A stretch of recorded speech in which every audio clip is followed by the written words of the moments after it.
मित्रांनो नमस्कार, पुन्हा एकदा आपले स्वागत आहे मित्रांनो। निवृत्ती वेतन, कुटुंब निवृत्ती वेतन धारकांबाबत वित्त विभागाकडून महत्त्वपूर्ण परिपत्रक निर्गमित झालेला आहे। तो कशाबद्दल आहे ते जाणून घेण्याकरता व्हिडिओला शेवटपर्यंत पहा मित्रांनो।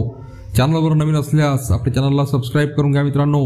व्हिडिओला लाईक करायला सुद्धा विसरू नका मित्रांनो। तर मित्रांनो, निवृत्ती वेतनधारक, कुटुंब निवृत्ती वेतनधारकांमध्ये जनजागृती करण्याबाबत राज्य शासनाच्या वित्त विभागाकडून दिनांक 21 मे 2024 रोजी अत्यंत महत्त्वपूर्ण शासन परिपत्रक निर्गमित करण्यात आलेला आहे। सदरचा परिपत्रक हा राज्यातील सर्व लेखाधिकारी, अधिदान व लेखा कार्यालय मुंबई तसेच सर्व जिल्हा परिषदा, कोषागार अधिकारी यांच्या प्रती सादर करण्यात आलेला आहे।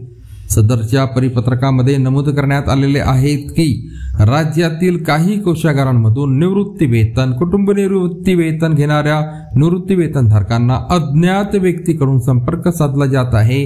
ती व्यक्ती निवृत्ती वेतनधारकांना आपणास सुधारित निवृत्ती वेतनाची फरक रक्कम मिळणार असून त्या अगोदर तुमची वसुली निघत आहे, ती रक्कम तात्काळ ऑनलाईन भरावी जेणेकरून फरकाची रक्कम मिळेल, अशा प्रकारे सांगण्यात येत असल्याच्या घटना घडत आहेत।